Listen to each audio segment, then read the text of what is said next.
So hello students, आप लोग कैसे हैं? उम्मीद करता हूँ आप लोग अच्छे से होंगे और अपने एग्ज़ाम की अच्छे से तैयारी करें। तो आज हम पढ़ने वाले हैं एटॉमिक मॉडल के बारे में। एटॉमिक मॉडल के बाद हम एनसीईआरटी का लाइन टू लाइन पढ़ेंगे अच्छे से, यानी एनसीईआरटी रीडिंग करने वाले हैं। अगर आप लोगों ने इसका पहला लेक्चर नहीं देख रखा है ना, तो आप डिस्क्रिप्शन में लिंक दे रखा है, वहाँ जाके भी देख सकते हैं। और आई सेक्शन हमारे पास ऊपर में जो लिंक दे रखा होता है वहाँ पे भी जाके देख सकते हैं, क्योंकि हमारा पहला लेक्चर आपको पूरा देखना होगा, तभी आपको ये अच्छे से और अच्छे से समझ आएगा। ठीक है। और एटॉमिक मॉडल जो होता है हमारा, जो फर्स्ट लेक्चर जो था उससे काफ़ी ज़्यादा मोस्ट इंपॉर्टेंट होने वाला हमारा एटॉमिक मॉडल, क्योंकि हम इसमें बहुत सारे कई साइंटिस्टों के नाम पढ़ने वाले हैं, जिसने साइंटिस्टों ने क्या क्या एक एक करके एक्सपेरिमेंट करके दिखाया था मेनली हमारे पास एटम से रिलेटेड। तो यहाँ से हम एनसीईआरटी का लाइन पढ़ना स्टार्ट करते हैं। तो पढ़ते हैं सबसे पहले एटॉमिक मॉडल्स होता क्या है। एटॉमिक मॉडल्स हम क्या होता है पढ़ चुके हैं, मेनली एटॉमिक मॉडल्स के एक्सपेरिमेंट्स के बारे में पढ़ेंगे। तो observation obtained from experiments mentioned in the previous sections you have suggested that. अब आप लोगों का कहना मतलब, इसमें कहने का मतलब यह है कि आप लोगों ने पहले जो इसका लेक्चर था उसमें हमने अच्छे से पढ़ लिया है कि हमने किसमें सब एटॉमिक पार्टिकल्स के बारे में नहीं पढ़ा है। तो जैसे जिसमें डाल्टन ने इंडिविजुअल हमारे पास एटम्स के बारे में बात की है, जिसमें हमारे पास पॉजिटिव और नेगेटिव की बात कर रखी है उन्होंने। तो मेजर हमारे पास कुछ प्रॉब्लम्स आए थे साइंटिस्ट ने तो सब एटॉमिक्स पार्टिकल की डिस्कवरी के दौरान। तो क्या क्या प्रॉब्लम आए थे देखो, मेजर यानी मेन कहा गया to account for the stability of atom.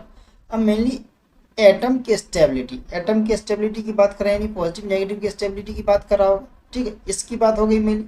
इसके बाद मेनली दूसरा बात हमारा ये आ जाता है, कंपेयर किया गया बहुत सारे एलिमेंट्स होते हैं, उसकी फिजिकल और केमिकल प्रॉपर्टी होते हैं, कुछ ना कुछ फिजिकल प्रॉपर्टी होती है, कुछ ना कुछ केमिकल प्रॉपर्टी होती है। बहुत सारे एलिमेंट्स की फिजिकल और केमिकल प्रॉपर्टी मिलती जुलती है, बहुत सारे की नहीं भी मिलती जुलती है। ठीक है, इसके बाद उसी के हिसाब से पीरियडिक टेबल हमारा बनाया गया था। ठीक है, जो कि हम थर्ड चैप्टर है इसका, नेक्स्ट जो हमारा लेक्चर आएगा मतलब इसका नेक्स्ट चैप्टर हमारा आएगा उसमें पढ़ेंगे हम थर्ड चैप्टर। इसके बाद अगला आता है थर्ड पॉइंट हमारे पास, to explain the formation different kinds of molecules by the combination different atoms. अलग अलग एटम्स को कंबाइन करके हम अलग अलग मॉलिक्यूल्स बना लेते हैं। ठीक है, ये चीज़ देखा गया है। इसके बाद बात आई fourth, to understand the origin. अब देखो हमारे पास बहुत सारे एटम्स हो गए एलिमेंट्स हो गए, इनका कुछ ना कुछ ऑरिजिन होगा, कुछ ना कुछ नेचर होगा। अब मेनली कहा गया कि इलेक्ट्रोमैग्नेटिक रेडिएशन, अब मेनली कहा गया कि जो हमारा एटम जो है ना वो कुछ ना कुछ एनर्जी एब्जॉर्ब करता है, कुछ ना कुछ एनर्जी को इमिट करते हैं, निकालता है। इसकी यानी कि अगर कहा गया वो ऐसा भी एलिमेंट्स होते हैं हमारे पास जो कि एनर्जी निकालते हैं, जैसे यूरेनियम हो गया, इमिट करते हैं। कुछ एलिमेंट्स ऐसे यानी एटम्स ऐसे होते हैं जो कि एनर्जी को एब्जॉर्ब करते हैं। ठीक है, ये चीज़ बात की गई। इसके बाद मेनली आगे बढ़े तो इस टेबल को हमें अच्छे से याद रखना। ये टेबल हमारे लिए काफ़ी ज़्यादा इंपॉर्टेंट हो जाता है। ठीक है, ये अच्छे से देख लेना साइड में यहाँ पे। तो ये टेबल को हमें अच्छे से याद रखना है। मेनली इलेक्ट्रॉन प्रोटॉन न्यूट्रॉन की बात करें। अब इलेक्ट्रॉन की डिस्कवरी किसने की थी? जे थॉमसन ने की थी। प्रोटॉन की किसने की थी? हमारे पास रदरफोर्ड ने की थी। न्यूट्रॉन की किसने की थी? जेम्स चैडविक ने की थी। तो ये चीज़ रखना।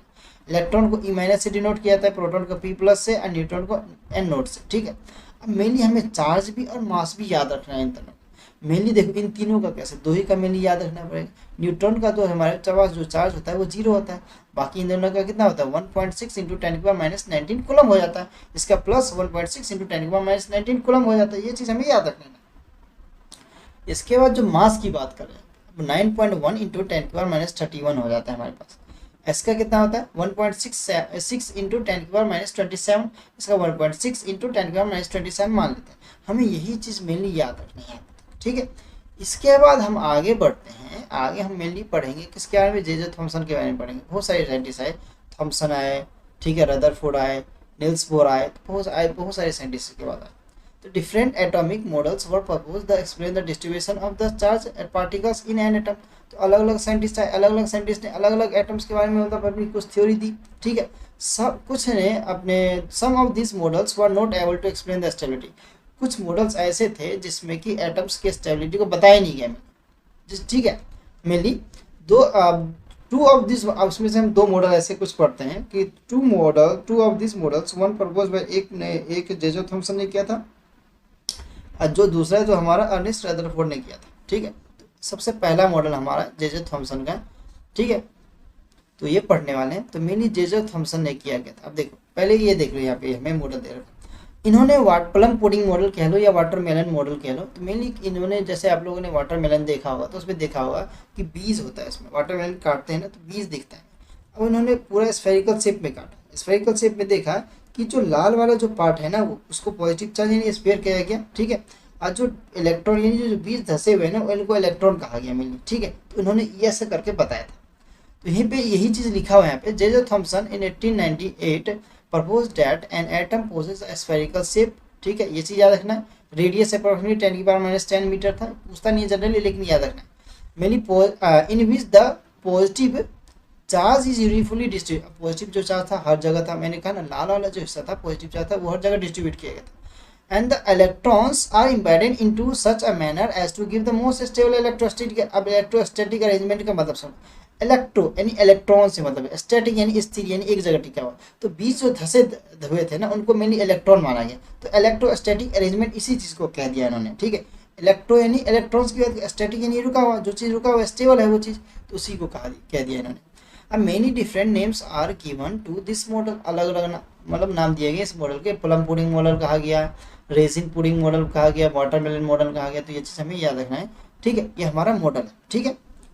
इसके बाद mainly visualize as a pudding, this model can be visualized as a pudding और water model of the positive charge with plums और सीड्स। अब सीड्स हमारे पास इलेक्ट्रॉन इम्बेडेड जो भी उसमें धसे रहते हैं, मेनली कहा गया। अब एक चीज़ और इम्पोर्टेंट पार्ट जो कि हमारे पास यहाँ पे देखेंगे, एंड इम्पोर्टेंट फीचर्स। अब इम्पोर्टेंट फीचर्स तो क्या था हमारे इस मॉडल में, जो मेनली अगर कहा जाए model of is that the mass of the atom is assumed to be uniformly distributed over the atom. Mainly कहा गया कि जो हमारा ये जो मॉडल है ना, इसका जो मास है ना, जो मास है एटम, हमारा मास है जो एटम है, इसको यूनिफॉर्मली यानी हर जगह बराबर बांटा गया। मेनली ये चीज़ कहा all through this model was able to explain the overall neutrality of the atom. तो ओवरऑल न्यूट्रलिटी की बात की गई, but not the consistent with result experiment. इसको थॉमसन वाज अवार्ड, इसको थॉमसन जी को इनके लिए नोबेल प्राइज भी दिया गया था 1906 में एंथेटिकल एक्सपेरिमेंट के लिए। इस चीज़ को, ये चीज़ याद रखना। अब कंडक्शन हमारे पास इन्वेस्टिगेशन में ज़्यादा देखा है तो कंडक्शन और इलेक्ट्रिसिटी बाई गैसेस के फॉर्म में भी यूज किया था ये चीज़ हो गया। इसके बाद हमारे पास ये बॉक्स दे रखा है, ये देखो। इस बॉक्स में हमारे पास काफ़ी ज़्यादा क्वेश्चन निकल के आते हैं, जैसे एक्सरे का डिस्कवरी हो गया, अल्फा बीटा गामा का डिस्कवरी की बात करेंगे मेनली। तो मेनली देखो in later half of the 19th century यानी half of the 19th century की बात कर रहा है, ठीक है। 1850 के आसपास की बात कर रहा है, 1850 के आसपास, यानी ये देख लो यहीं पे कहा गया। 1895 हो गया, 1845 इसमें के में। तो हमारे पास क्या हो गया, discover beside the mention the William Roentgen in 1895 showed that the electrons strike a metal in the cathode ray tube produce the rays। अब कैथोड रे ट्यूब की बात कर रहे हैं तो पिछली लेक्चर भी आपको लोगों को देखना पड़ेगा। तो कैथोड रे ट्यूब था, उसमें बोल रहा है कि इसमें क्या क्या था, मतलब इलेक्ट्रॉन्स को स्ट्राइक करके देखा। तो मेनली ना इन्होंने एक्सरे की डिस्कवरी की थी, सीधी सीधी बात ये, ठीक है। अब कैसे की थी, प्रोसेस क्या था, थोड़ा बहुत यहाँ देखेंगे। क्या किया था इन्होंने, विच कैन कॉज द, अब ये कैथोड रे ट्यूब तो ले लिया, produce the rays sorry, which can cause the fluorescence in the fluorescent material placed outside the cathode ray tube since the Roentgen did not know the nature of the radiation. वो मतलब बोल रहे थे, उनका कहना था रॉन्टेजन जो है वो नहीं जानते थे नेचर कैसा रेडिएशन, लेकिन उन्होंने उसका नाम दिया, जो रेज जो लिया था ना, यानी जो रेज लिया था उन्होंने उसका नाम दिया, उन्होंने एक्सरेज नाम दिया उसका। एंड अभी भी यही नाम किया था एक्सरे। मेनली आप यूज़ किस लिए करते पता है ना, आप लोग की हड्डी वड्डी टूट जाती कभी कल, जैसे हाथ की मान लो टूट गई, तो यहाँ से ना हमें एक्सरेज को, मतलब एक्सरेज डालेंगे यहाँ से एक्सरेज, और जो हड्डी टूट गया होगा वहाँ से क्या होता है, एक्सरेज का पार्टिकल्स पास हो जाता है, तो गैप का हमें पता चल जाता है। अगर नहीं टूटा रहता है तो नहीं पता, पास करेगा तो पता चल जाएगा नहीं टूटा इससे। तो ऐसे एक्सरेज में नहीं पता करता। तो इस इन्होंने भी ऐसा ही कुछ कर रखा था।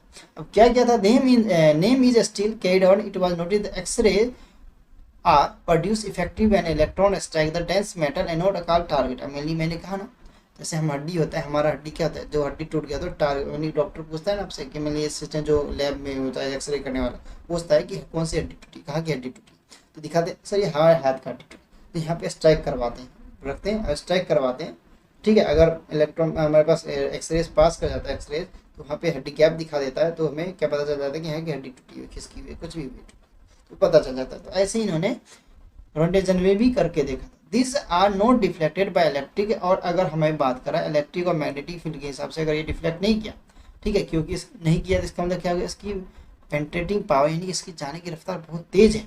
And the reason that this rays are use to study the interior objects, तो इंटीरियर ऑब्जेक्ट्स यानी इंसान के अंदर की चीज़ों के बारे में हम अच्छे से सब कुछ जान लेते हैं, हड्डी के बारे में मिली। This rays are very short wavelength, इस वे रेज की ना वेवलेंथ क्या होती है, काफ़ी ज़्यादा कम होती, 0.1 नैनोमीटर के करीब होता है। तो ये क्वेश्चन आप लोगों से पूछा जाता है। इलेक्ट्रोमैग्नेटिक करेक्टर शो करता है, तो ये क्वेश्चंस कुछ होते हैं यहाँ से, यहाँ इन सब जगहों से, तो हमें पे ये चीज़ देख लेना चाहिए, ठीक है। इसके बाद है हेनरी बैकवर्ड। अब हेनरी बैकवर्ड ने रेडियो एक्टिविटी रख दी इन्होंने टेट। अब हेनरी बैकवर्ड, ठीक है, observe that there are certain elements that emit light, उन्होंने कहा कि कुछ हमारे पास ऐसे एलिमेंट्स हैं जो कि खुद के ही रेडिएशन निकालते हैं, खुद का एनर्जी निकालते हैं, खुद का एनर्जी शो करते हैं कुछ ना कुछ, ठीक है। उनको इन्होंने नाम दे दिया रेडियो एक्टिविटी। उसी एलिमेंट्स को नाम दिया गया रेडियो एक्टिव एलिमेंट्स। उस एलिमेंट्स को कहा गया, जैसे हमारे पास यूरेनियम का सबसे अच्छा एग्जाम्पल आता है। दिस फील्ड वाज डेवलप, अब देखो इस फील्ड में सबसे ज़्यादा Marie Curie and Pierre Curie और रदरफोर्ड में, इनका मैरी क्यूरी का सबसे ज़्यादा योगदान माना जाता है इसमें, क्योंकि मैरी क्यूरी ने मॉडर्न फिजिक्स में आप मेरी ये सेक्शन पढ़ोगे आप 12th क्लास में, कि मैरी क्यूरी ने हाथ में लेके रेडियो एक्टिविटी टेस्ट की थी। सोचो, उसके बाद उसकी उनकी डेथ भले ही हो गई थी, लेकिन उन्होंने टेस्ट करके सर पूरा रिजल्ट बता दिया था। मैरी क्यूरी पेरी क्यूरी तो हस्बैंड वाइफ थे, ठीक है, वाइफ हस्बैंड में लिखा जाता, ठीक है। इसके बाद फ्रेडरिक सोडे, ये साइंटिस्ट थे हमारे, तो ये 4 साइंटिस्टों के नाम दे रखे हैं हमारे पास। मेनली इन्होंने किया था, मेनली रदरफोर्ड का गया था। तो 3 काइंड्स के हमारे पास रेज होते हैं, alpha, beta and gamma. Mainly Rutherford जो थे उन्होंने फाउंड किया अल्फा रेज को। अल्फा रेज में बहुत ज़्यादा एनर्जी होती है, ये चीज़ हमें याद रख लेना, ठीक है। अल्फा रेज की यहाँ पे दिख नहीं रहा होगा आप लोगों को, देख लेना यहाँ पे, तो अल्फा रेज की हमारे पास एनर्जी काफ़ी ज़्यादा होती है, तो ये क्वेश्चन पूछ सकता है, और यहाँ पे ये क्वेश्चन भी पूछ सकते हैं। मेनली ये फिजिक्स के क्वेश्चन होते हैं, ठीक है। तो हेनरी बैकवर्ड का भी नाम आ सकता है, तो देख सकते हो आप। तो अल्फा रेज जो हमारा होता है, मेनली बोला हाई एनर्जी होता है, और इस पर क्या होता है, पॉजिटिव चार्ज होता है, याद रखना पॉजिटिव चार्ज होता है, ठीक है। And charge and 4 units, 4 unit मतलब पॉजिटिव चार्ज होते हैं, और 4 यूनिट एटॉमिक मास होता है। मेनली इसमें ना हीलियम एटम को सबसे दिया गया, हीलियम एटम को, हीलियम गैस भी इसमें न्यूक्लियर को दिया गया मेनली, ठीक है। Alpha particle combined the 2 electrons yield the helium gas, ठीक है। तो पार्टिकल्स होने के बाद हीलियम गैस में कन्वर्ट हो जाता है, He2 जिसे कहते हैं। फिर बीटा रेज की बात की, बीटा रेज जो होता है हमारा नेगेटिवली चार्ज होता है, नेगेटिव चार्ज, ये चीज़ याद रखना। ये इसको सिमिलर किसके थ्रू माना गया, इसके इलेक्ट्रॉन के जैसा ही वो माना गया। तो ये भी क्वेश्चन आप लोगों से पूछ सकता है कि बीटा रेज जो होता है उसका चार्ज क्या होता है, नेगेटिव चार्ज होता है, उसको हुआ किसकी तरह माना गया, इलेक्ट्रॉन्स की तरह माना गया। इसके बाद आता है गामा रेज। गामा रेज में भी हमारे पास हाई एनर्जी होता है, लेकिन इसको एक्सरेज की तरह माना गया, तो ये भी चीज़ हमें याद रख लेना है। इस पर चार्ज की बात करेंगे तो इसमें न्यूट्रल चार्ज होता है, ना पॉजिटिव ना नेगेटिव, कुछ चार्ज नहीं होता, तो do not consist of particles, इसलिए इसका पार्टिकल कंसिस्ट नहीं करता नेचर में। अब बात आती है आगे हमें, as regarding the penetrating power of alpha particle are least. अब अल्फा पार्टिकल की क्या होती है, पेंट्रेटिंग पावर बहुत कम होती है। अल्फा पार्टिकल को कंपेयर करके ही बीटा पार्टिकल का बताया गया है कि बीटा पार्टिकल जो होता है ना, उसका हमारे पास पेंट्रेटिंग पावर जो होता है 100 गुना ज़्यादा होता है अल्फा पार्टिकल के मुकाबले। वही गामा पार्टिकल का जो होता है 1000 गुना ज़्यादा होता है। ये चीज़ हो गया। तो यहाँ से आप लोगों से क्वेश्चन पूछ सकता है, हमें एनसीईआरटी का एक एक चीज़ फॉलो कर लेना है इसमें। इसके बाद आगे चले तो हम यहाँ देखते हैं क्या कि रदरफोर्ड के बारे में। अब रदरफोर्ड का मॉडल क्या था, सबसे पहले ये समझना। रदरफोर्ड का मॉडल ये था कि मेनली उन्होंने कहा था कि हमारे पास हमने गोल्ड फॉइल लिया, मेनली हमने गोल्ड फॉइल लिया, ठीक है। हमने ये मान लो कि मेरे पास ये गोल्ड फॉइल है, ठीक है, मेनली गोल्ड फॉइल है। तो गोल्ड फॉइल पे हम इन्होंने क्या किया, अल्फा पार्टिकल की स्ट्राइक करवाई। गोल्ड फॉइल क्या था, पतला ये था, तो ज़्यादातर मेजॉरिटी ऑफ पार्टिकल्स को पास कर गए। लेकिन कुछ पार्टिकल्स क्या हो गए, जिस एंगल ऐसे गए थे ऐसी पाथ पे वापस आ गए थे। यानी कि अगर कहा 20,000 में से एक पार्टिकल जैसे गए थे वैसे आ गए थे, एक पार्टिकल को 20,000 में से। कुछ एंगल्स को जो होते हैं हमारे पास डिफ्लेक्ट हो गए, यानी कि अगर इस ऐसे गए तो एक कुछ ना कुछ एंगल बना के वापस आ रहे, कुछ भी एंगल, यानी 30, 20, 35, कुछ भी एंगल, हमको पता नहीं है कौन सा, ठीक है। लेकिन कुछ ना कुछ एंगल बनाया था, वो एंगल नापने नहीं गए थे, सीधी बात। इसलिए मैं ये नहीं कह सकते कितना डिग्री एंगल था। तो रदरफोर्ड एंड हीज स्टूडेंट, उनके स्टूडेंट थे, रदरफोर्ड थे, उनके स्टूडेंट थे हेंस जिंजर एंड हेंस गेंगर and Ernest Marsden bombard very thin gold foil. Mainly gold foil का साइज भी पूछ देता है, तो ये चीज़ याद रखना, आगे देखेंगे हम अभी। With alpha particles Rutherford famous alpha particle experiment, तो इसका अल्फा पार्टिकल काफ़ी ज़्यादा इंपॉर्टेंट है। एक चीज़ यहाँ पे देख लो, यहाँ पे सोर्स दिया गया अल्फा पार्टिकल का, फिर लेड प्लेट लिया गया, इससे रे पास किया गया है, मतलब छोटे से 6 से, फिर यहाँ पे फोटो इलेक्ट्रिक एक प्लेट ली गई है, ठीक है, हमारे पास फोटो इलेक्ट्रिक प्लेट ली गई है, ठीक है। यहाँ पे गोल्ड फॉइल बीच में लगा है, तो यहाँ पे देख सकते हो ये चीज़, यहाँ पे देख रहे हो ये एक्सपेरिमेंट में कुछ पार्टिकल देख रहे हो डिफ्लेक्ट हो रहे हैं हमारे पास, ठीक है, ये चीज़ देख लेना। जैसे यहाँ पे अगर न्यूक्लियस के ठीक बीच में टकराएगा ना, ये न्यूक्लियस के ठीक बीच में टकराएगा, तो जिस रास्ते से गया उसी वापस पे आएगा, लेकिन न्यूक्लियस के साइड में टकराया ये, तो ये डिफ्लेक्ट हो गया है कुछ एंगल पे, ठीक है। ऐसे हमारे पास इधर भी हुआ यही चीज़, लेकिन न्यूक्लियस के ठीक बीचों बीच से जाएगा, तो जैसे ही जाएगा वैसे ही वापस आएगा। अगर मान लो एक पार्टिकल को ऐसे भेजा हमने, न्यूक्लियस के बीच में टकराया, तो जैसे गया था और इसी पाथ पे दोबारा वापस आएगा, यानी 180 डिग्री पे वापस आ जाएगा दोबारा, ठीक है। तो ये चीज़ देखा जाता है। इसके बाद यहाँ पे ये चीज़ हमें देख लेना है। इसके बाद हम आगे बढ़ते हैं, यहाँ पे हमारे पास हाँ, अब फिगर 2.5 में हमने देखा, a stream of high energy alpha particles from a radio active source was directed a thin gold file. अब मैंने कहा था थिकनेस याद रखना, तो 100 नैनोमीटर होते हैं थिकनेस। एक क्वेश्चन पूछ सकता है, पूछा भी गया, तो ये चीज़ हमें याद होना चाहिए, ठीक है। काफ़ी ज़्यादा थिकनेस सी ऑफ जैसे आप एल्यूमिनियम फॉइल आप लोगों ने देखा होगा, तो ऐसे गोल्ड फॉइल यूज़ किया गया था। The thin gold foil had the circular fluorescent zinc. अब जिंक सल्फाइड की बात करें, जो सर्कुलर दिया गया ना, जिंक सल्फाइड है, ये भी क्वेश्चन पूछ सकता है। जो सर्कुलर पाथ में जो स्क्रीन जो लिया गया था, मेनली किसका लिया गया था, तो जिंक सल्फाइड का लिया गया था, ये क्वेश्चन पूछ सकता है। तो alpha particle struck the screen at tiny flash light was produce the point. Alpha particle को मतलब पतला सा रेंज में, जैसे लेजर लाइट देखा है ना, वैसे ही होता है, भी मीनिंग छोड़ा गया था।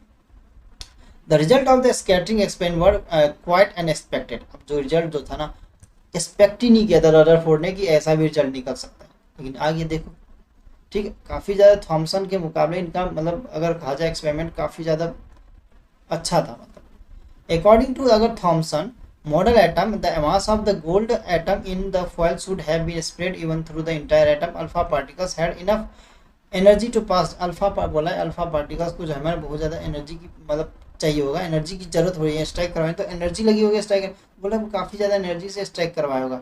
With uniform distribution and expected to the particles would slow down and change the direction. अब बोलते थे किसी कुछ खामियां निकालते तो कुछ ना कुछ बगलोल करने आ ही जाता है, तो वैसी वाली बात होगी। थॉमसन जी भी ऐसे करे थे।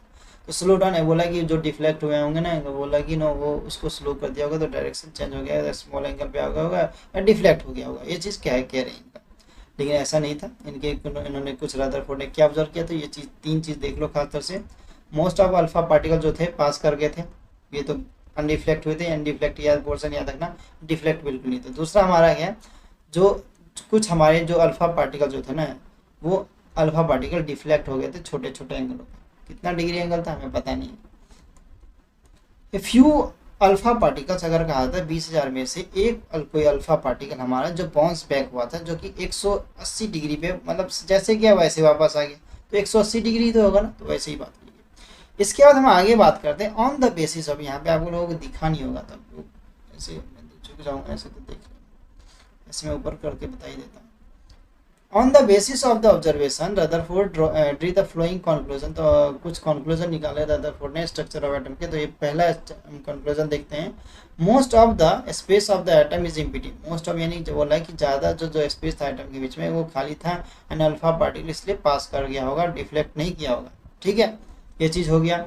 दूसरा हमारे पास कुछ जो हमारे पास थे पॉजिटिव चार्ज अल्फा पार्टिकल्स थे। अब अल्फा पार्टिकल हमारा होता ही positive charge, positive charge alpha particle होने के कारण deflection must be due to enormous और repulsive force showing the positive charge and the atom is not spread throughout the atoms. इसलिए एटम क्या गया, वो स्प्रेड नहीं किया होगा क्योंकि पॉजिटिव चार्ज होने के कारण। तो पॉजिटिव, क्योंकि उन्होंने जो दीवार ली थी ना, उन्होंने भी पॉजिटिव चार्ज की थी, इसलिए उनका थॉमसन का कहना ऐसे था। तो had presumed the positive charge has been concentrated in a very small volume and repelled and deflected positively charged alpha particles। कुछ खास नहीं है यहाँ पे, ये चीज़ हम कमी निकाली थी, सीधी बात कहूँ तो। Calculation of Rutherford show that the volume occupied by the nucleus की जो वॉल्यूम थी मेनली नेग्लिजिबल थी, यानी कि ना के बराबर ही थी टोटल वॉल्यूम ऑफ एटम की मेनली कहा जाए तो। Radius of the radius mainly 10⁻⁻10 जितना दिया गया था उन्होंने दिया था, उतना ही इसका भी था, ठीक है। And while that of nucleus and 10⁻⁻, nucleus जो था 10⁻15 मिनट में मीटर के करीब था, one can appreciate the this difference in the size is realizing that if cricket ball जैसा होता है वैसे किसी की तरह मेनली जैसे साइज दिया गया था, मेनली ऐसे, तो ऐसी टाइप ऐसे then the radius of atom का अगर कहा जाता है 5 यानी कि 5 किलोमीटर के अबाउट, अगर 5 किलोमीटर के आसपास का, ठीक है। रदरफोर्ड का मॉडल काफ़ी ज़्यादा इंपॉर्टेंट था, पूछ लिया जाता है, तो ये चीज़ पता होना चाहिए। On the basis of the above observation, ऊपर हमने जितने भी ऑब्जर्वेशन देखे उसके बेसिस के हिसाब से कॉन्क्लूजन निकाला गया रदरफोर्ड का propose the nuclear atomic model के हिसाब से। हमारे पास इसका कुछ पॉइंट देख लेते हैं। तो पॉजिटिव चार्ज होता है हमारा, मेनली पॉजिटिव चार्ज और मोस्ट ऑफ द मास जो होता है हमारा मॉडल का densely concentrated and extremely small region, छोटे एरिया में दिख जाते हैं। और जो छोटा एरिया जो दिखता है हमारा पोर्शन, उसको हम क्या कहते हैं, न्यूक्लियस कह देते हैं रदरफोर्ड के हिसाब से, रदरफोर्ड के हिसाब से। दूसरा, न्यूक्लियस जो होता है हमारे, जो अब मेनली बात हो, बीच में न्यूक्लियस, इसके चारों तरफ इलेक्ट्रॉन होते हैं, चारों तरफ क्या होता है, इलेक्ट्रॉन होता है, ये चीज़ बोला गया।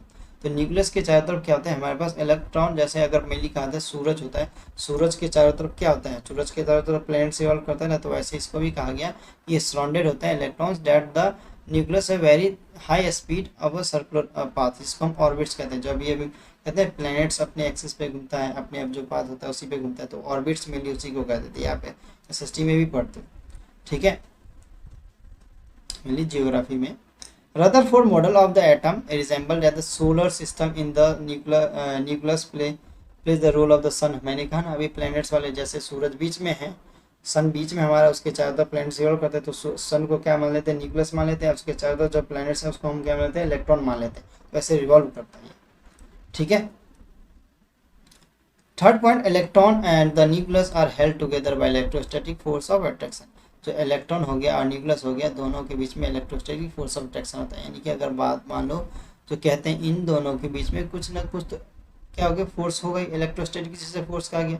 इलेक्ट्रोस्टैटिक फोर्स क्यों कहा गया, क्योंकि इलेक्ट्रॉन और स्टैटिक यानी स्टेबल इलेक्ट्रॉन को लेकर इलेक्ट्रोस्टैटिक फोर्स कह दिया गया, ठीक है। ये चीज़ हो जाता है। इसके बाद हमारे पास चलते हैं आगे, देखते हैं एटॉमिक नंबर, मास नंबर, काफ़ी ज़्यादा इंपॉर्टेंट। तो कई बच्चों को ना मेनली 9th क्लास में ही पढ़ाते हैं, ठीक है। अगर लेंथ किसी ने अच्छे से नहीं पढ़ी है 9th 10th, तो यहाँ पे आ रहे हो, आप देख रहे हो, तो काफ़ी अच्छे से देखो, इस लेक्चर को पूरा देखो, तभी अच्छे से एक एक चीज़ समझ आने। मैं कहूँ तो ये 11th में या 12th में जो स्टूडेंट है नीट या आईआईटी का कर रहा है, जिसने 11th बिल्कुल नहीं पढ़ी, मतलब 9th 10th बिल्कुल नहीं पढ़ी, वो उसके लिए काफ़ी अच्छा लेक्चर होने वाला है, ठीक है। तो atomic number and mass number की बात करते हैं। अब एटॉमिक नंबर क्या होता है, एटॉमिक नंबर तो आपको पता है, सोडियम का 11 जैसे 11, लेकिन मास नंबर चेंज हो जाता है। क्यों चेंज होता है, प्रोटॉन न्यूट्रॉन के बेसिस पे चेंज हो जाता है, ठीक है। द प्रेजेंस आप लोगों को देखो एलिमेंट ने अगर 11th क्लास में आप अभी आ रहे हो तो 1 से 30 तक तो एलिमेंट याद होने चाहिए। 10th तक के स्टूडेंट्स को मेनली कहा था 1 से 20 तक एलिमेंट्स याद होने चाहिए। 12th तक 1 से 40 तक एलिमेंट्स याद होनी चाहिए। 11th में आपको 30 तक तो एलिमेंट याद रखने ही नहीं, याद ही होने ही चाहिए। The presence of positive charge on the nucleus is due to the protons। अब presence of positive charge की बात करें तो protons तो होगा ही in the nucleus। जो nucleus में proton न्यूट्रॉन ही होते हैं मिल। As established earlier, the charge on the proton is equal to the, अब देखो ये चीज़ पॉइंट याद रखना, जो चार्ज होता है हमारा प्रोटॉन का वो इक्वल रहता है, लेकिन बट अपोजिट रहता है किसके, इलेक्ट्रॉन। ये चीज़ याद रखना। तो नंबर ऑफ जो प्रोटॉन प्रेजेंट होता है हमारे पास न्यूक्लियस में इक्वल एटॉमिक नंबर के इक्वल रहता है। तो एटॉमिक नंबर को जेड से डिनोट किया जाता है, ये चीज़ याद रखना, ये पॉइंट काफ़ी ज़्यादा इंपॉर्टेंट है हमारे।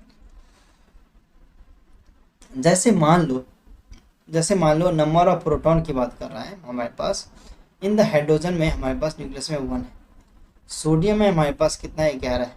एटॉमिक नंबर हमारे पास फिर हाइड्रोजन में कितना हो जाता है, 1 हो जाता है। वही सोडियम में भी हमारे पास, सोडियम की बात करें 11, तो रिस्पेक्टिव ऐसे चलता है। लेकिन मास नंबर में थोड़ा डिफरेंट होता है, थोड़ा ध्यान रखना, ठीक है। किसी किसी में चेंज होता है, वो प्रोटॉन न्यूट्रॉन के बेसिस पे चेंज होता है, इलेक्ट्रॉन के बेसिस पे कभी ये चेंज नहीं होता, याद रखना। In order to the keep the electrical, mainly proton कहा जाता है, in order to keep the electrical neutrality and the number of electron in an atom is equal to the number of proton at, यानी atomic number यानी Z कहता है। For example number of proton in hydrogen atom and sodium is 1 and 11। अब देखो hydrogen और sodium का दिखा, तो एटॉमिक नंबर, ठीक है, एटॉमिक नंबर जेड यानी number of protons in the nucleus of an atom और number of electrons in the neutral atom की बात करें तो ये हमारा एटॉमिक नंबर होगा, ठीक है। ये चीज़ याद रखना, ये एटॉमिक नंबर याद रख लेना, ठीक है, अच्छे से। किसके बराबर होता है, प्रोटॉन के और न इलेक्ट्रॉन के, ठीक है, neutral. While the positive charge जो होता है हमारा न्यूक्लियस के पास, ये positive charge of the nucleus is due to the proton जो होता है हमारा, प्रोटॉन होता है एंड द मास जो होता है हमारा न्यूक्लियस के करीब जो होता है। अब ये मेनली कहा ना न्यूट्रॉन प्रोटॉन जो होता है ना हमारा मास नंबर जो होता है ना, मेनली मास नंबर की बात कर रहा है यहाँ पे, तो न्यूट्रॉन प्रोटॉन मेनली चेक करते हैं यहाँ पे, ये एक चीज़ याद रख लेना, ये चीज़ न्यूक्लियस में न्यूट्रॉन प्रोटॉन को ही चेक करता है अगर हमें मास नंबर देखना है तो, ठीक है। तो इसलिए earlier protons and neutrons present in the nucleus is covered collectively known as nucleons कहते हैं, न्यूक्लॉन्स बहुत सारे न्यूक्लियस आते हैं, न्यूक्लॉन्स आते हैं, और फिर न्यूक्लियंस आ जाते हैं, ऐसे बहुत सारे आते हैं। नोट्स सब मैं मेनली पढ़ाऊंगा ना, इसके नोट्स तो काफ़ी अच्छे से एक्सप्लेन करूंगा मैं। अच्छा अभी तो हम एनसीईआरटी हैं तो एक दायरे में बंधे हुए हैं हमारे पास, ये एनसीईआरटी पढ़ना है तो दायरे में बंध गया अभी। जब हम नोट्स करेंगे थोड़ा सा मैं ऊपर लेके चलूँगा, थोड़ा सा ऊपर, ठीक है, तो मैं थोड़े से अच्छे से एक्सप्लेन करवाऊँगा। एक्सप्लेन तो अभी मैं अच्छे से कर रहे हैं, क्वेश्चन जो आपके आईआईटी में हो यानी जेईई मेंस में हो या एडवांस में हो या नीट में हो पूछे जाते हैं। यहाँ क्वेश्चन बहुत इजी हलवा के क्वेश्चन अगर बनते हैं मेरी आईआईटी बात होते हैं, ऐसे क्वेश्चन इतने इजी आने वाले नहीं होते हैं, लेकिन इसी को जोड़ के आगे पे बेसिस पे क्वेश्चन बनाया जाता है, ठीक है। तो वो चीज़ आप लोगों को ध्यान रखना। इसके बाद आगे चलते हैं। अब ये देखो यहाँ पे हमें टोटल रिजल्ट मिलेगा, टोटल नंबर ऑफ इलेक्ट्रॉन, अगर हमें न्यूक्लियस देखना है यानी कि मास नंबर, तो हमें मास नंबर को ए से डिनोट करते हैं। देख रहे हो, ए से एटॉमिक नंबर नहीं डिनोट करते हैं, जेड से करते हैं। मास नंबर को ए से डिनोट करते हैं, अपोजिट, ए से एटॉमिक नंबर नहीं, ए से मास नंबर, जेड से एटॉमिक नंबर। तो मास नंबर अब बोले तो number of proton plus number of neutron, मैंने कहा था ना इलेक्ट्रॉन पे डिपेंड नहीं करता है मास नंबर। प्रोटॉन कितना है आपका, न्यूट्रॉन कितना है आपका, जो बढ़ जाता है ना, अगर जैसे सोडियम का मैंने कहा ना, वो बढ़ जो जाता है उसी कारण बढ़ जाता है, इन्हीं पे प्रोटॉन न्यूट्रॉन के कारण बढ़ जाता है, मेनली प्रोटॉन के कारण। तो ये चीज़ याद रख लेना है। इसका जो अभी देखने वाले ना मोस्ट इंपॉर्टेंट टॉपिक, इसमें बच्चे बहुत कन्फ्यूज होते हैं, 9th क्लास में भी 11th क्लास में। आइसोटोप, आइसोबार, आइसोटोन्स ये आते हैं। अभी आपके पास आइसोबार आइसोटोप्स ही है तो यही तो पढ़ेंगे मेनली, ठीक है। तो the composition of any atom can be represented by using the normal element symbol x. Normal element ये मैंने अगर सिंबल नहीं पता होता, एक्स मान के चलते हैं हम, एलिमेंट हमें नहीं पता, जैसे एक्स मान के, जैसे मैथ में चलते हो ना आप लेट एक्स, तो वहीं पे हम सिंबल एक्स मान के चलते हैं, ठीक है। Super script on the left hand side as the atomic mass number and the subscript on the left hand side as the atomic number, ठीक है, कुछ खास नहीं है। अब मेनली ऊपर नीचे की बात कर, अब यहाँ पे x की बात कर लो, मेनली अगर कहा जाता है तो a जो हमारा होता है, a हमारा क्या हो गया, मास नंबर ऊपर लिखते हैं, और यहाँ पे z जो होता है हमारा एटॉमिक नंबर लिखते हैं। ऊपर में क्या होता है हमारा, ये होता है मास नंबर, ठीक है, और ये हमारा जो होता है एटॉमिक नंबर होता है। ये चीज़ आपको याद रख लेनी है, एटॉमिक नंबर, ठीक है, ये मास नंबर, ये चीज़ हमें याद रख लेनी है। तो यहाँ पे आइसोबार में क्या आता है, इन्हीं दो का खेल होता है। तो आइसोबार में जो होता है, isobar are the atoms with the same mass number. अब मास नंबर इसमें सेम रहता है, आइसो का मतलब ही होता है सेम, ठीक है, मास नंबर इसमें सेम रहता है, लेकिन डिफरेंट क्या रहता है, एटॉमिक नंबर डिफरेंट रहता है। एग्जाम्पल के लिए कार्बन नाइट्रोजन एक बेस्ट एग्जाम्पल है। अब 6 देखो, 14 दोनों का हमारे पास मास नंबर है, लेकिन क्या है हमारे पास दोनों का एटॉमिक नंबर डिफरेंट है। तो यही क्या है, हमारे पास मास नंबर क्या है, सेम है, लेकिन एटॉमिक नंबर डिफरेंट है, ठीक है। ये चीज़ हमें याद रख लेना, ये हमारे लिए मोस्ट इंपॉर्टेंट रहता है, जो कि एग्जाम में कई बार पूछा है।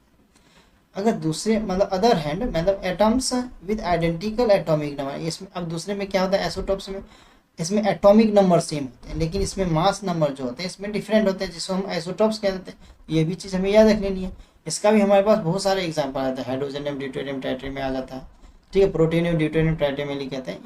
इन the other words according to the equation it is evident that the difference between the isotopes is due to the presence of different number of neutrons present in the nucleus।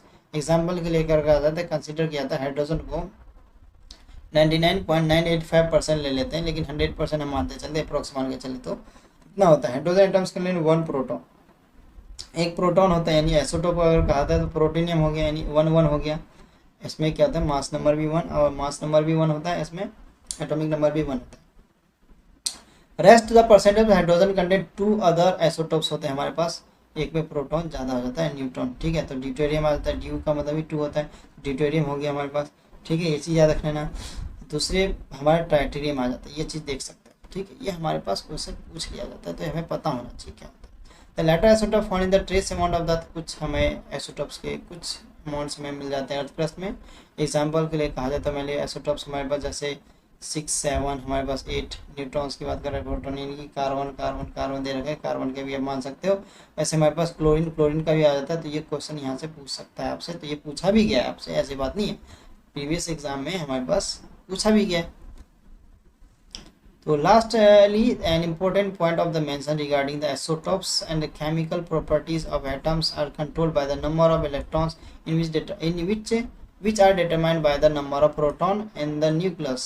The number of neutrons present in the nucleus have very little effect of the chemical properties of an element. Therefore, isotopes of a given element show the chemical behavior. सही बात, यहाँ से मिली कुछ खास नहीं है, इसलिए इसको रहने देते हैं। एक हमारे पास क्वेश्चन दिया गया, देखिए यहाँ पे क्वेश्चन दिया गया, ठीक है, यहाँ पे हमारे पास क्वेश्चन दिया गया, ठीक है, मेनली हम यहाँ तक पढ़ने वाले। अब ये क्वेश्चन हमारे पास कुछ ज़्यादा दम नहीं है क्वेश्चन में, देखो यहाँ पे दिया गया है, प्रॉब्लम हमारे पास इंपॉर्टेंट माना जाता है क्योंकि एग्जाम में आया हुआ है, एनसीईआरटी से क्वेश्चन पूछता है तो यहीं से आ जाता है मेनली क्वेश्चन, तो हमें देख लेना चाहिए। तो मेनली आता है क्या यहाँ पे, देखो यहाँ पे पहले पढ़ो, calculate the number of proton ढूंढने एंड न्यूट्रॉन ढूंढने एंड इलेक्ट्रॉन। तो ये पता है कि हमारे पास मास नंबर हम इक्वल टू मास नंबर में हमारे पास equal to number of proton plus number of neutron हो जाता है, number of proton plus number of neutron हो जाता है, तो ये चीज़ तो इजीली ढूंढ सकते हो, जितना इलेक्ट्रॉन होगा उतना एटॉमिक नंबर होगा, ठीक है, ये चीज़ याद रखना, एटॉमिक नंबर जितना होगा उतना ही हमारे पास क्या होगा, इलेक्ट्रॉन हो जाएगा।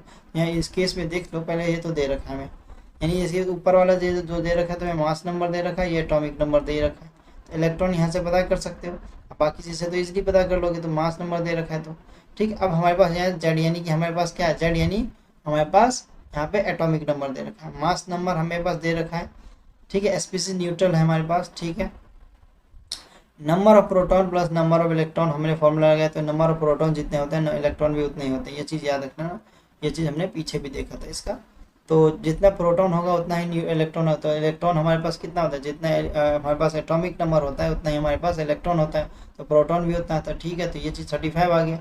नंबर ऑफ न्यूट्रॉन की जहाँ तक बात है तो हमें 80 में से यानी 80 में से 35 को माइनस कर देंगे तो 45 में हमारे पास क्या होता है, न्यूट्रॉन निकल जाता है, तो ये चीज़ हमारा हो गया, ठीक है। तो ये चीज़ हमें देखने को मिल जाता है, यानी बहुत ज़्यादा ईजी होता है ये क्वेश्चन। इसके बाद हमारे पास 2.2 है, the number of electrons and protons. अब इसके बाद हमें न्यूट्रॉन्स की बात करें, in a species are equal to 18 16 and 16 देखिए, साइन द प्रॉपर सिंबल। अब इसमें प्रॉपर सिंबल की बात करें, अब बोले यहाँ पे क्या क्या दे रखा है, इलेक्ट्रॉन दे रखा है 18, प्रोटॉन दे रखा है 16, और हमें क्या दे रखा है 16 हमें दे रखा है क्या, न्यूट्रॉन दे रखा है। तो बहुत ईजी है हमारे लिए। नंबर ऑफ प्रोटॉन ठीक है लिख दिया हमने, एलिमेंट सल्फर हो गया हमारा, प्रोटॉन लिख दिया, यानी कि प्रोटॉन, ये देखो ऊपर देखे थे ना तुम, प्रोटॉन जितना था उतना ही इलेक्ट्रॉन था, इलेक्ट्रॉन जितना होता है एटॉमिक नंबर होता है, तो 16 नंबर यानी सल्फर आ गया सबसे पहले। अब एटॉमिक नंबर इक्वल टू हमारे पास number of proton plus number of neutron, atomic number पता कर लेंगे, दोनों को 16 16 32 32 से निकाल गया हमने, आंसर निकल गया, बस ये आ गया हमारा, इसमें हमने बना दिया S2 माइनस हो गया, ठीक है। अब S2 माइनस कैसे निकालते पता है, ये 18 दे रखा है डाटा में से 16 माइनस कर तो पता चल जाएगा, अगर सेम है तो 0 आ जाएगा, न्यूट्रल हो जाएगा, सेम है 0 आ जाएगा तो न्यूट्रल हो जाएगा, जैसे ऊपर में हुआ था ना, ऊपर माइनस भी करते तो क्या निकलता है, सेम आ जाता है। 35 माइनस करते सीधी बात है, दोबारा दोनों सेम आ जाता तो क्या हो जाता, निकल जाता है हमारा 0, इसलिए न्यूट्रल। तो ये चीज़ हमारे पास कुछ पॉइंट दे रखे हैं, इसे आप पढ़ सकते हो, ठीक है। इसके बाद हमारे पास ड्रॉबैक्स आते हैं रदरफोर्ड मॉडल के, ठीक है, तो हम ड्रॉबैक देखने वाले हैं, आई थिंक ये हमारा लास्ट टॉपिक होगा आज का ये, हाँ ठीक है। तो ड्रॉबैक में हमारे पास कुछ खास बात नहीं है, लेकिन हम फिर भी पढ़ने वाले। As you have learn the Rutherford nuclear model of an atom like a small scale solar system with the nucleus playing the role. अब देखो मेनली सोलर सिस्टम पे से कंपेयर कर दिया गया, ठीक है, जो बीच में सूरज होता है, चारों तरफ प्लेनेट रिवॉल्व करते हैं ना, उसी से कंपेयर कर दिया गया मेनली, ठीक है। तो ये चीज़ हमें देखना है। इसके बाद मैसिव सन हमें मेनली ऐसे दिखने लगा, तो massive sun electron being similar the high lighter energy lighter planet, जगह देखो सन जो होता है उसके बाद एनर्जी ज़्यादा होती है, बाकी जैसे सब प्लैनेट्स के बाद लाइटर प्लैनेट्स होते हैं, तो वैसे ही हमारे पास इलेक्ट्रॉन की बात कर रहे हैं। ये न्यूक्लियस के चारों, न्यूक्लियर में प्रोटॉन न्यूट्रॉन होते हैं, उसके चारों इलेक्ट्रॉन रिवॉल्व करते हैं। When classical mechanics is applied to the solar system, star marks का मतलब यहाँ पे देख सकते हो, स्टार मार्क का सारा पोर्शन यहाँ पे दिया रहता है। तो classical mechanics is a theoretical science based on the Newton's laws of motion. Physics में मेनली पढ़ोगे आप, माइक्रोस्कोपिक ऑब्जेक्ट्स होते हैं मेनली, मैकेनिक्स वाले शुरुआत के फिजिक्स के 4 चैप्टर हो जाते हैं 11th क्लास के भाई। तो when the classical mechanics apply to the solar system It shows that the planets describe well-defined orbits and the sun, the gravitational force between the planets is given by the expression g. अब देखो expression gravitation क्या होता है ना, g capital g होती है, इसका into m1 m2 होता है अपॉन में r स्क्वायर रेडियस होता है, तो ये चीज़ हमें दे रखा है। ठीक है, g हमारा क्या होता है, ग्रेविटेशनल कांस्टेंट होता है, इसकी कुछ ना कुछ वैल्यू होती है। ठीक है, वैसे आप 12th क्लास में इलेक्ट्रोस्टेट में पढ़ोगे के क्यू जैसे ये होता है, जैसे के Q1 Q2 अपॉन में r स्क्वायर होता है, तो वैसी चीज़ देखा जाता है। फिर देखो मेनली फिजिक्स में कहा जाता है, आप ग्रेविटेशन पढ़ते हो ना, तो 12th क्लास का इलेक्ट्रोस्टैटिक वाला जो चैप्टर है हमारा पहला या दूसरा चैप्टर है वो पढ़ लेना चाहिए हमें फिजिक्स का। ठीक है, तो बॉडी इज मूविंग, यहाँ पे मैंने जो हाईलाइट कर रखे ना वो यहाँ पे के साइलेंट होते हैं, याद रखना। अब body is moving in orbit, अब एक फिक्स ऑर्बिट में वो मूव करता है, वही बात किया गया, सीधी बात वही है। ठीक है, कौन स्पीड होती है उसमें कुछ according to the electromagnetic theory, Maxwell theory के मुकाबले चार्ज द, ये आप फिजिक्स में पढ़ोगे इलेक्ट्रोमैग्नेटिक रेडिएशन के बारे में, फिजिक्स में अच्छे से पढ़ोगे मैक्सवेल थ्योरी के बारे में। तो इलेक्ट्रोमैग्नेटिक रेडिएशन वहाँ पे होता है, तो जो फोर्स जो होते हैं ना इलेक्ट्रोमैग्नेटिक, अब न्यूक्लियस इलेक्ट्रॉन के बीच के फोर्स जो इलेक्ट्रोमैग्नेटिक फोर्स होता है, जैसे सन और मेनली अगर मैं कहूँ तो सूरज के और प्लैनेट्स के बीच का अगर जो बीच का दूरी को ना इलेक्ट्रोमैग्नेटिक इन्होंने फोर्स कह दिया, तो वो चीज़ हमें देख लेना है। Therefore an electron in an orbit, orbit क्या होता है, जो उस पाथ पे अपना वो रिवॉल्व कर रहा है वो, ठीक है, तो उसको ऑर्बिट कहा गया मेरी। जैसे न्यूक्लियस होता है ना, न्यूक्लियस के चारों तरफ हमारा न्यूक्लियस सेंटर ये चारों तरफ देख रहे हो, ये ऑर्बिट बना दिया हमने, ऑर्बिट, इसी को ऑर्बिट सेल ये कह देते हैं मेनली। इमिट रेडिएशन, उस पर रेडिएशन इमिट करता है, radiation comes from the electronic motion, this will shrink. जैसे तुम मेनली मैं 9th क्लास में पढ़ा के एलिमेंट कर पढ़ के होता था ना, 2 8 8, ठीक है, 18 फिर 32 ऐसे करके, तो उसी वाले अब इस तरीके से हम नहीं करेंगे, अब हम SPDF के फॉर्म में करेंगे, इलेक्ट्रॉनिक कन्फिगरेशन। ठीक है, तो take should take the electron by 10⁻8 second to the spiral into the nucleus. ठीक है, ये हमें कुछ चीज़ याद रखें, तो ये चीज़ हमें यहाँ पे ये चीज़ याद रख लेना है, क्वेश्चन पेपर में पूछ लेता है। ठीक है, ये चीज़ याद रख लेनी। इसके बाद हमारे पास but this does not happen, the Rutherford model can not explain the stability of atom, the motion it describe the basis of, कुछ खास नहीं है यहाँ पे। ठीक है, तो आप आगे देख सकते हो, यहाँ पे कुछ खास नहीं। Around the electrons were stationary electrostatics. ठीक है, अट्रैक्शन, अब यहाँ पे मिलिए स्टेशनरी हो जाते हैं, electrostatic attraction between the dense nucleus के बीच में, and the electrons would be pull the electron toward the nucleus to form the miniature vision, तो थॉमसन एटॉमिक मॉडल में। द सीरियस हमारे पास ड्रॉबैक और रदरफोर्ड मॉडल का आता है, ये चीज़ हमें देख लेना है। ये चीज़ हमारा आज का यहाँ पे टॉपिक खत्म हो जाता है। अगर लेक्चर आप लोगों को कैसा लगा कमेंट सेक्शन में ज़रूर बताएं, और अच्छा लगा तो लाइक करें, कमेंट करें और सब्सक्राइब करें चैनल को, और अपने दोस्तों के साथ शेयर करें। आज के लिए इतना रखते हैं, तब तक के लिए thank you and good bye.